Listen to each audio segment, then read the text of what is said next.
naquela terra. E agora o menino Samuel nunca sequer tinha ouvido a palavra de Deus.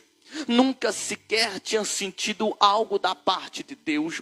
Por mais que ele tivesse debaixo de uma promessa de Deus, ele nunca tinha ouvido a voz de Deus. A Bíblia então vai dizer que certo dia, estando Eli, aleluia, já com seus olhos prestes a fechar, antes da lâmpada do templo se apagar, a lâmpada do templo estava simbolizando a presença de Deus, pois a arca da aliança estava naquele lugar.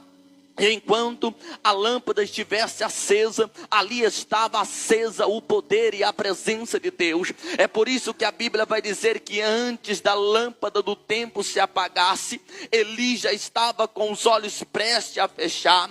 Mas no mesmo tempo que antes que essa lâmpada se apagasse, antes que a presença de Deus parasse de manifestar naquela noite, a Bíblia vai dizer que o menino Samuel foi se deitar. E quando o menino Samuel foi se deitar, imagino eu com um propósito muito simples, com um plano muito simples. Em paz eu me deito e também me acordo, porque o Senhor me guarda. Aquele menino foi deitar como os outros dias, ele foi dormir como nas noites anteriores. Só que algo vai acontecer que ele não estava na programação dele, não estava na programação de Samuel.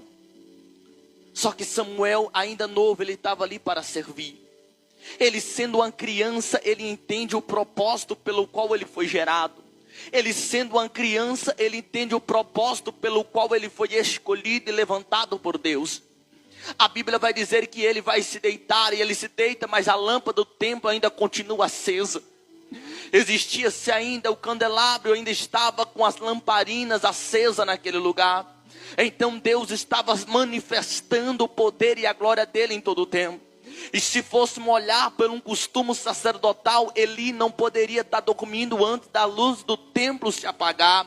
Eli não poderia estar com os olhos fechados, porque a luz do templo ainda estava acesa, ou seja, a presença de Deus ainda estava manifestando naquele templo. O poder de Deus ainda estava manifestando naquele lugar. Ou seja, Eli não poderia deitar, Eli não poderia descansar o seu corpo físico, Eli não poderia sair, virar as costas para a presença de Deus, porque Deus ainda tinha algo mais a falar, Deus ainda tinha algo mais a revelar. Só que Eli já não dá mais prioridade para a voz de Deus. A voz de Deus não é prioridade para Eli. Eli agora já não tem Deus como a sua prioridade. E a pior coisa que pode acontecer na vida de alguém que já foi muito usado por Deus é ele deixar de dar ouvido